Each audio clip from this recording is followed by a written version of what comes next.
ఈరోజు షాబాద్ మండల కేంద్రంలో ఈ ప్రభుత్వం చేస్తున్న ప్రజా వ్యతిరేక కార్యక్రమాలకు, రైతు వ్యతిరేక కార్యక్రమాలకు నిరసనగా రైతుల పట్ల, ప్రజల పట్ల ఈ ప్రభుత్వం మెడలు వంచి ఇచ్చిన 6 గ్యారెంటీలతో పాటు రైతులకు ఇచ్చిన హామీలన్నీ కూడా నెరవేర్చాలని చెప్పి అందులో భాగంగానే ప్రభుత్వం మెడలు వంచడానికనే ఈ రోజు షాబాద్ మండల కేంద్రంలో పెద్ద ఎత్తున రైతు నిరసన దీక్ష చేపట్టడం జరిగింది. మీరందరూ చూసినారు, గ్రామాలలో పెద్ద ఎత్తున ఈ రోజు ఇంత పెద్ద ఎత్తున కార్యక్రమానికి వచ్చిన గౌరవనీయులు పెద్దలు, మాజీ ఐటీ పరిశ్రమల శాఖ మంత్రులు, మన party working president KT Ramarao అన్న గారికి, గౌరవ మాజీ మంత్రివర్యులు స్థానిక మహేశ్వర శాసనసభ్యురాలు గౌరవనీయులు సబితా ఇంద్రారెడ్డి గారికి, మరొక పెద్దలు గౌరవనీయులు మాజీ మంత్రివర్యులు శ్రీనివాస్ గౌడన్న గారికి, అదేవిధంగా పెద్దలు ఆర్ఎస్ ప్రవీణ్ కుమార్ గారికి, మాజీ మంత్రివర్యులు హోంమంత్రి శాఖ మంత్రి మహమూద్ అలీ అన్న గారికి, అదే కాకుండా ఈరోజు శాసనసభ్యులు పాడి కౌశిక్ రెడ్డి గారికి, తెలంగాణ టైగర్ పాడి కౌశిక్ రెడ్డి గారు, అదేవిధంగా శాసన మండలి సభ్యులు గౌరవనీయులు నవీన్ రెడ్డి గారికి, మాజీ శాసనసభ్యులు గౌరవనీయులు మహేష్ రెడ్డి గారికి, ఆనంద్ గారికి, అంజన్ యాదవ్ గారికి, ఇంకా సీనియర్ చాలా మంది సీనియర్ వచ్చిన వాళ్ళందరూ కూడా బీఆర్ఎస్ పార్టీ కుటుంబ సభ్యులకు, చేవెళ్ళ నియోజకవర్గంతో పాటు కొడంగల్ నియోజకవర్గంతో అంత పెద్ద ఎత్తున వచ్చిన రైతులకు, అక్క చెల్లెలకు, అన్నదమ్ములకు, పత్రికా సోదరులకు, మీడియా మిత్రులకు అందరూ కూడా పేరు పేరున ఉదయపూర్వక నమస్కారాలు ధన్యవాదాలు తెలియజేసుకుంటున్నాం. ఇప్పుడున్న ముఖ్యమంత్రి రేవంత్ రెడ్డి గారు ఎన్నికల ముందు పిసిసి అధ్యక్షుడిగా ఉండి పెద్ద ఎత్తున గ్రామాల మీటింగ్ బహిరంగ సభలలో ఒక్కొక్క సభలో చేయాలని అక్కడ అన్ని సభలలో డిక్లరేషన్ అని పెట్టి అనేక హామీలు ఇచ్చినారు. ముఖ్యంగా రైతులకు ఇచ్చినారు. కేసీఆర్ గారు ఎకరకు 5,000 ఇస్తున్నాడు. మన ప్రభుత్వం వస్తున్నది, ఇక డిసెంబర్కి వెళ్ళి మన ప్రభుత్వమే మీరందరికీ ఎకరకు 7,500 2 పంటలకు 15,000 రూపాయలు ఇస్తామని చెప్పింది ముఖ్యమంత్రి. అదే కాకుండా ఈరోజు రుణమాఫీ, ప్రతి ఒక్క రైతులందరూ బ్యాంకులలో పోయి రుణాలు తెచ్చుకోండి 2 లక్షల రూపాయలు. మన ప్రభుత్వం వస్తున్నది. సోనియా గాంధీ జన్మదినం డిసెంబర్ 9 తారీఖు నాడే మొత్తం రైతు రుణాలు మాఫీ చేస్తానని చెప్పినాడు. ఒక్కటన్నా హామీ అమలు చేసిండా ముఖ్యమంత్రి? రుణమాఫీ జరగలే.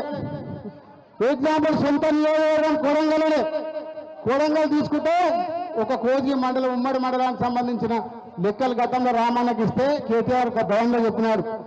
ఆ ఒక్క కోజీ మండలంలో 20,235 మంది రైతులు రుణమాఫీ తీసుకున్నారు. అక్కడ జరిగిన రుణమాఫీ ఎంతంటే 8,645 మంది రుణమాఫీ జరిగింది. అంటే 35% కూడా సొంత నియోజకవర్గం కొడంగల్లో, కోజిలో కూడా జరగలేదని మీకు అందరూ తెలియజేసుకుంటున్నాం. ఎక్కడ రుణమాఫీ కాలేదు. ఇక రైతు భరోసా మాకు అందరూ తెలుసు, మీ అందరు రైతులందరూ తెలుసు. గతంలో ఏం చెప్పినాడు? దేవుని మీద ప్రమాణం చేసి, దేవుని మీద ఒట్లు పెట్టి రైతు బంధు ఇస్తా, రుణమాఫీ చేస్తానంతా చెప్పినాడు. కానీ ఎన్నికలు అయినాక, పార్లమెంట్ ఎన్నికలు అయినాక ఎక్కడ కూడా రైతు బంధు ఇవ్వలే, రైతు భరోసా ఇవ్వలే. ఇప్పుడు ఏం చెప్తున్నాడు? 26 తారీఖు నుంచి రైతు భరోసా ఇస్తా అంటున్నాడు. గతంలో రైతు భరోసా మీద ఏం చెప్పినాడు? వినాయక చవితి పండుగకి ఇస్తాడు, దసరా పండుగకి ఇస్తాడు, దీపావళి పండుగకి ఇస్తాడు, సంక్రాంతి పండుగకి ఇస్తాడు. అన్ని పండుగలు అయిపోయినాయి. ఇప్పుడు 26 తారీఖు డిసెంబర్ 26 తారీఖు జనవరి 26 నాడు ఇస్తా అని చెప్తున్నాడు.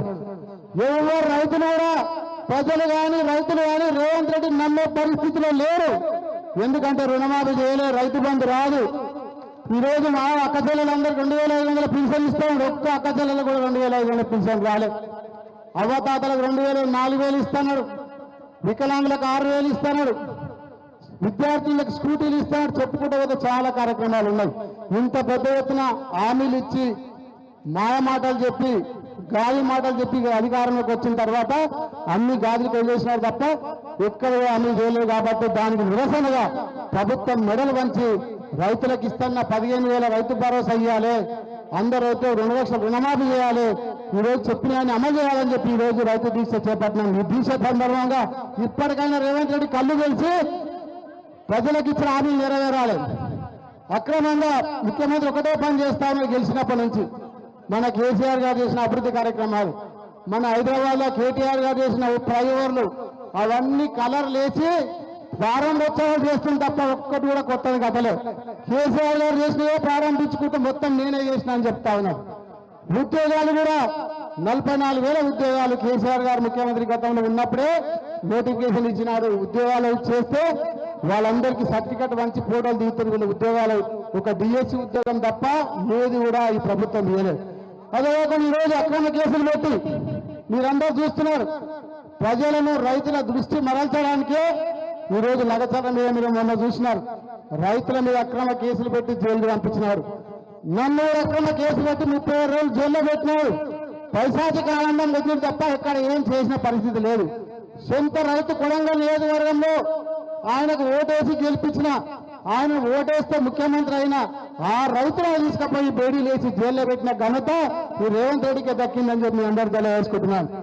ఒకటొకటి టీవీ సీరియల్ లేక ఒక్కొక్కటి ప్రజలను చూపించి మభ్య పెడుతున్నారు.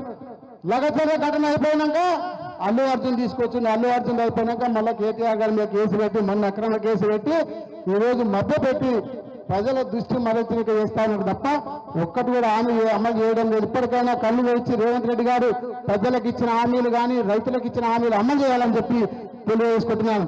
అదేవిధంగా షాబాద్ మండలాన్ని మనం అందరం చూసినాం. గతంలో ఏ విధంగా అభివృద్ధి చేసినాం. ఇక్కడ సందనల్లిలో గతంలో పెద్దగా కేటీఆర్ గారు ఐటీ శాఖ మంత్రి, పరిశ్రమల శాఖ మంత్రి ఉన్నప్పుడు, నేను ఎమ్మెల్సీగా ఉన్నప్పుడు అక్కడ ఉన్న 1500 భూమి ప్రభుత్వ భూమి, మొత్తం ప్రభుత్వ భూమిని రైతులను ఒప్పించి 1500 భూమి సేకరిస్తే ఇప్పుడు పెద్ద ఎత్తున కంపెనీలు వచ్చి మన షాబాద్ కానీ సందనల్లి ప్రపంచ పడంలో నిలిచిన ఘనత ఎవరిదంటే మన వర్కింగ్ ప్రెసిడెంట్ కేటీఆర్ గారు అని చెప్పి అందరూ తెలియజేసుకుంటున్నాను. షాబాద్లో చూసినారు 20-30 లక్షలకు ఎకరా ఉండే, సందనల్లిలో ఇండస్ట్రియల్ వచ్చిన తర్వాత 3 కోట్లకు ఎకరా షాబాద్లో పలుకుతుందా మీకు అందరూ తెలుసు. అట్లాంటి డెవలప్మెంట్, అట్లాంటి అభివృద్ధి మన ప్రభుత్వం చేస్తే ఎక్కడ అభివృద్ధి చేయకుండా కేసీఆర్ గారిని, కేటీఆర్ గారిని కేసు పెట్టి భయప్రాంతులకు గురి చేసి ప్రభుత్వం ప్రయత్నం చేస్తాము. ఇప్పటికైనా మానుకొని ప్రజల మీద దృష్టి పెట్టి అభివృద్ధి కార్యక్రమాలు చేయాలని చెప్పి కోరుకుంటూ ఇంత పెద్ద ఎత్తున ఆదాయమైన ప్రతి ఒక్కరికి కూడా పేరు పేరున ధన్యవాదాలు సెలవు తీసుకుంటున్నాను. జై తెలంగాణ, జై కేసీఆర్, జై కేటీఆర్.